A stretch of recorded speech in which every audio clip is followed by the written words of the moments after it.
How's it going, everyone?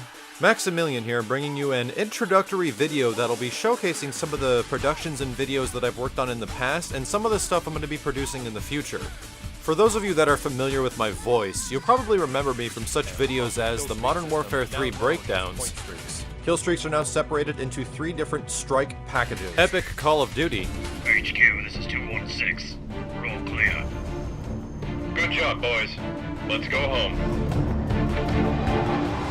Marvel vs. Capcom 3 The Online Warrior. So, don't underestimate people. Like, even if they start spamming things, when you're playing online, you can get blown up. And Modern Warfare 3 The Specialist in Training. Maximilian here, returning with another episode of Modern Warfare 3 The Specialist in Training. And for those that know me by my face, I'm that dude that looks like Nicolas Cage, and Dr. Doom is my roommate in the Assist Me series. And that's the first thing I wanted to quickly discuss was fighting games, my passion for fighting games, and the Assist Me series and how it came to be. Essentially, I've been playing fighting games ever since I can remember. From Street Fighter 2 to Street Fighter Alpha to X-Men vs. Street Fighter and Marvel vs. Capcom, these games are all heavily embedded into the memories I have of being a kid. So I took my passion for these games, my love for teaching, and my obsession with movies, and then created Marvel vs. Capcom 3 Assist Me. All it really is a live action tutorial where I cover general news and information for Marvel vs. Capcom 3, but give people tips, advice, and knowledge for the game so they can get better. But I wanted to make it special, I wanted to add characters, I wanted it to be unique, and I wanted it to be funny at the same time. It was an attempt to create videos that could have a decent combination of both entertainment and education. After about 4 months of producing these videos with a crew and cast of friends, we caught the attention of Capcom and they contacted us to officially produce a 6-episode web series for the upcoming game Ultimate Marvel vs. Capcom 3. There's a good chance you guys might have already seen one of these videos for Ultimate Marvel vs. Capcom 3, and that's what I'm primarily working on right now. But the big stuff is what's to come. While my passion for Capcom fighting games was great, I've always loved to balance it out with a shooter. I began playing shooters with the console version of SOCOM on PlayStation 2. I never really got into PC shooters much and totally missed the Counter-Strike era. But once I got my taste of shooting games, it quickly led me down the path to SOCOM 2, SOCOM 3, Halo 1 through 3, and then Lost Planet. I really enjoyed Lost Planet 1 and 2, and they're actually some of my most favored shooting games around. But everything changed when a certain game came out, and that's Call of Duty 4. I had never put so much time into a single shooting game since Modern Warfare, and it absolutely redefined the online shooting experience and how fun arcade shooters could be. And that's a big reason why I got attached to it. Growing up in the arcade and playing Street Fighter, I was a huge fan of arcades as a kid and still am to this day. I absolutely love arcade games that provide a fast, fun, and quick experience that you can never forget.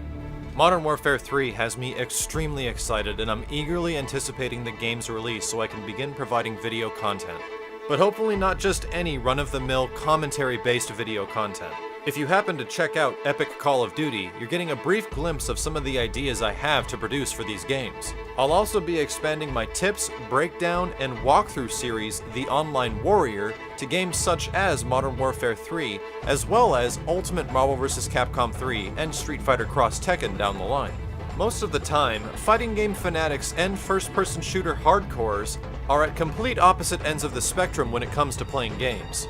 But I'm hoping my knowledge and passion for both of these gaming genres can lend themselves to producing entertaining and educational gaming videos that you guys can watch in the future. But it's not going to be just those 2 genres that I'll be focusing on. My passion for video gaming expands beyond just playing them, and it's more for game design. So you better believe that I'll be producing videos for games that I think deserve it. But on that note, let me tell you a few of my favorite games of all time so you get an idea. One would be Panzer Dragoon Zwei for the Sega Saturn, Phantasy Star Online from the Sega Dreamcast, the arcade games House of the Dead and Sega Rally Championship, a ton of Capcom fighting games, and my absolute favorite game of all time, some of you are gonna hate me, is Final Fantasy VII. FF7 was the first RPG I had ever played, and it was the first time I had ever been introduced to a video game that had a long, conclusive, and epic storyline. It literally changed my perspective on games and holds a ton of nostalgic memories for myself. But games have always been there, affecting my life, you could say. My first job ever in high school was at an electronics boutique, which is now known as GameStop. Through working at EB Games, I eventually met my wife-to-be, and it changed my life forever. Years later, I was hired as an online gaming producer and have been doing that ever since. So yeah, you can say that games can have a pretty big impact on one's life, especially mine. But for now, I really do enjoy being a producer, editor, and director for these internet videos. It's been a blast working with friends, and teaching an audience of thousands about something that I'm passionate about is something that I could have only dreamed of. It's a little difficult for me to look down the road, like 5 years down the line. I don't really think or work like that. I'm very much a go-with-the-flow kind of person. I only hope I can keep producing, directing, and creating content that is unique and others will enjoy it too. But I think that'll just about do it for now. These Assist Me episodes aren't going to edit themselves. And I'd like to give a big thanks to anyone that watched this video. This has been Maximilian, signing out. What a scrub.